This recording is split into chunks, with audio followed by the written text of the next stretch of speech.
Top of the morning, gang. My father came in a little loud. They playing the jams on the radio, but we gonna ride to the gym in silence today. All right, let's get it. I know it's been a crazy week in basketball, crazy week in sports.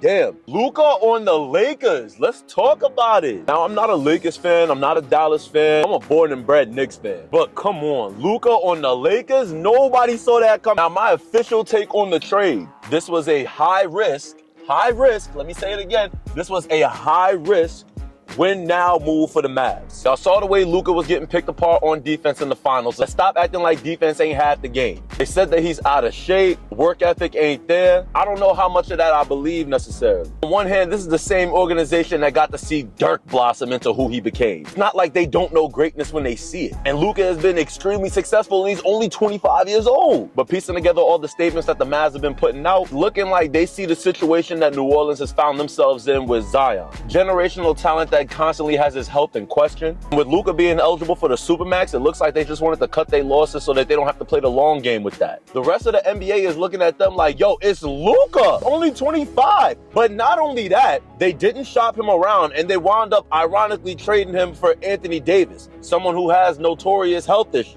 We're all trying to make sense of this. On paper, Kyrie and AD pair up pretty fucking well. The Mavs was missing defense and they just got a consistent depoy candidate. They sacrificed a good amount of playmaking, but you still have Kyrie who's capable of running your one. We're not gonna sit here and act like AD can't give you a solid 25 a game. Fairly efficiently too. Health is just a concern. Kyrie is a more mature player. This isn't the same Kyrie that we saw being accused of being the locker room problem in Boston. I can't remember the last time I seen Kyrie consistently picking up other guards at half court or even 3/4 of the court. But when you got athletic rim protectors like Gafford and Lively, you gotta be more aggressive on the perimeter. But a lot of people don't understand there's different ways to look at it. I'm not saying one way is better than the other, but real hoopers know, real basketball players know, all it takes is one guy to miss his rotation on defense and it's the domino effect. Whether he's getting blown by, whether he's not getting to his rotations, even if he's late on his rotation, one guy can fuck it up for everybody. Now on the flip side of that, a lot of people are gonna point out, who gives a fuck about defense? Luka could go out there and give you 40. Mavs don't want to buy into the trend of just trying to outscore other teams. Defense wins championships.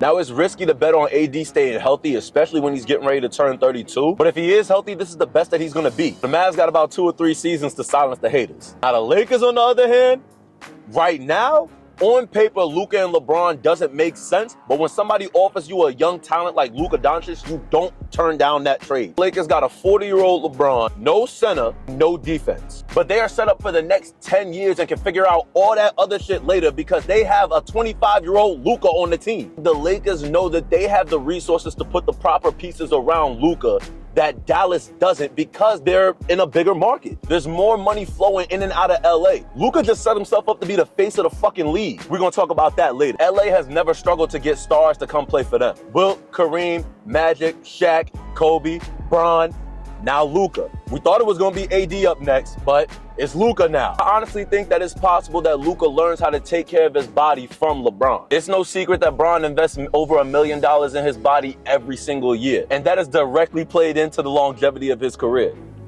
Now, I'm not saying Luka is about to spend a season with LeBron and come back this freak athlete that can just do no wrong, but it might have been a strong developmental move for the Lakers and for Luka. This is the first time that we've seen a European star of Luka's caliber playing in a big market, like on a big market team. This isn't like Jokic in Denver. This isn't Giannis in Milwaukee. Luka is in LA. From a marketing standpoint for the league and for the Lakers, do you know how much money that's about to bring in? Luka has the potential to take the globalization of basketball to the next level. It's easier to push a team like the Lakers overseas. I got my degree in marketing. Lakers brand is already more recognizable. Luka wearing the same jersey that Kobe played in. Wearing the same jersey as Bron. No big deal. Just 2 of the most popular basketball players we've ever seen in fucking life. This is a big deal that's going to require more big moves, but bring in a lot of big money. Hey, if the NBA rigged, go ahead and trade Giannis to New York. You won't do it. Go ahead and put Giannis on the Knicks. Y'all won't do it. Imagine Giannis, Brunson, and Cat. That's stupid, right? That's up to the gym now, and today we got a cardio day on deck. Middle of the week cardio day. I knocked out my hypertrophy days at the start of the week so far. We're gonna be getting explosive, athletic, and getting in basketball shape for the rest of the week. And this cardio day is gonna be time on the bike, circuit work. cardio up to get in shape for basketball, long distance running is only one factor of it. Basketball is a game that's played in spurts of very high intensity. But throughout the game, you manage a certain baseline level of energy you exert. And then certain moments require 100%. And then you maintain it at 60%, then 80%. Then 60%, then 100%. Playing the game with pace. You know how they say work smarter, not harder? We doing both over here. But we're gonna start off on the bike and then we're gonna do some circuit work. And then we actually gonna hoop today. Update on my knee, we almost back at 100%. Brain has been healing nice, I've been hooping. Anytime I'm on the court by myself, I hoop without my brace just so my muscle tissues and my ligaments and tendons can get used to moving without relying on the support of the brace. Anytime we go live, yeah, we're gonna have to throw that on. Too unpredictable, too many guys who don't hoop on a regular basis. I ain't about to get hurt out here. I also put a limit on how many games I run in a day. Yesterday it was half court, so I wound up running about 6 to 8 games.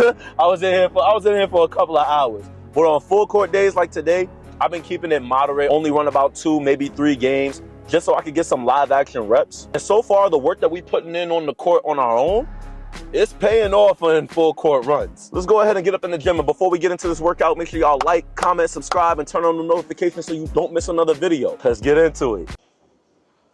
The discipline required of me on cardio days makes me sick to my stomach. I don't want to do this shit. Cardio fucking sucks. Like, I turned 25 and everybody started joining run clubs and all that shit. I don't know where this craze came from, but stop it. I'm not joining, bro. It's quiet for all of that. Now, this is gonna take some serious discipline. I'm supposed to be doing 30 minutes on the bike. Trying my hardest not to convince myself to cut that shit down to 20, 15. No, I'm playing.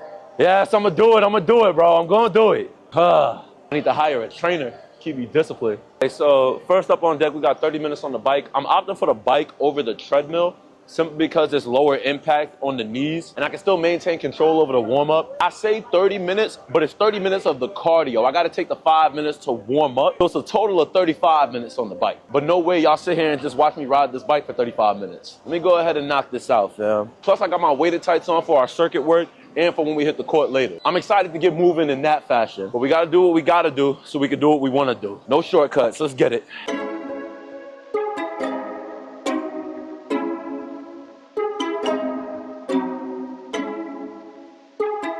Tired, sweating through the crew neck. The sweat around the bike, god damn. Let me wipe this down. We're gonna break out the resistance band, do some activation before we get into our circuit training. We're going.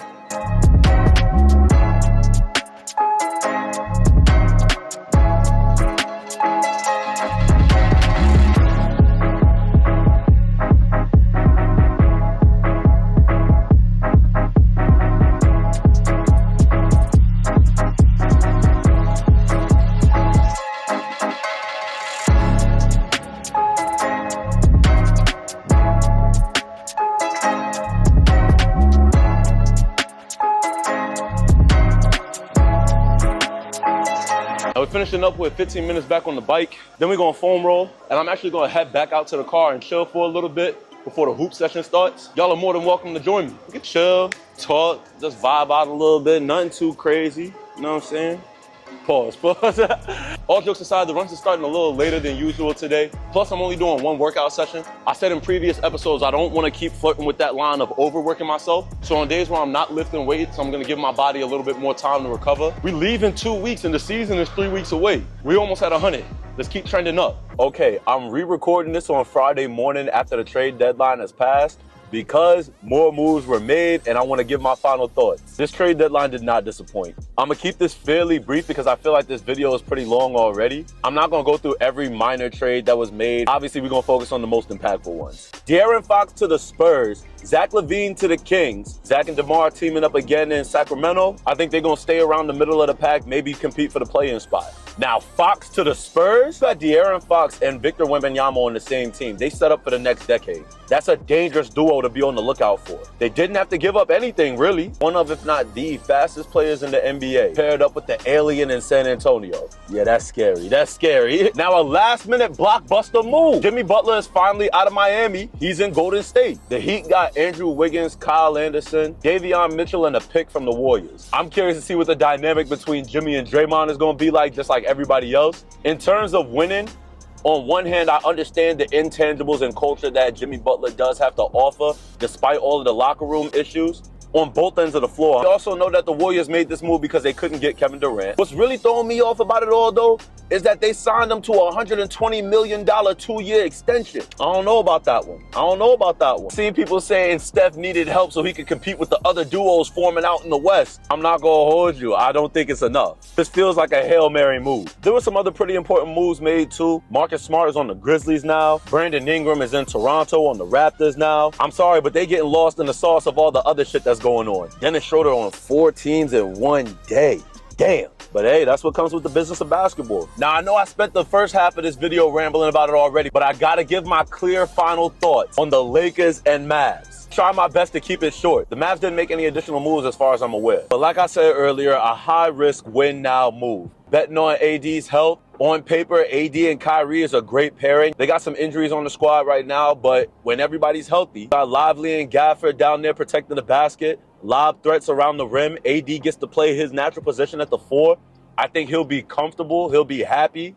He just won't be in LA. As far as the Mavs fan base, though, I'm not gonna hold you. I think the Mavs got 2 years max. 2 years max to see some serious turnaround on this experiment. They traded the next decade of their franchise, their entire future, for a slim chance at winning now. Don't forget the West is stacked. Now, Luka on the Lakers. I've actually been going back and forth about this one over the last couple of days. It's a little crazy to me that we were just in a position where everybody was saying, give the keys to the offense to Anthony Davis. Bron needs to be the second option. On the flip side, when we look at it on the surface area, Bron and Luka's play styles don't really mesh well together. But we gotta remember, we're expecting Bron to take a back seat. If Bron can still offer his defensive IQ, help Luka get into shape, help him put in more effort on the defensive end, and play a similar role that AD was playing, granted less impact individually on the defensive end, Bron's off-ball movement is underrated. We've seen him make adjustments to his game throughout his entire career. After taking a couple of days to think about it, and seeing the Lakers acquire a center in Mark Williams from Charlotte, even though they had to give up Dalton Connect, I don't see them as a championship team. I'm just being realistic. But it's highly possible we see them make some noise in the playoffs. Regardless of what happens in the near future, they're set up for the next decade. They got the best duo in the league, Luka and Bronny James. If you're enjoying the workout vlog series, make sure you like, comment, subscribe, and turn on the notifications so you don't miss another video. Hopefully I get this up in a timely manner. But let me know what your takes are for the rest of the season in the comment section.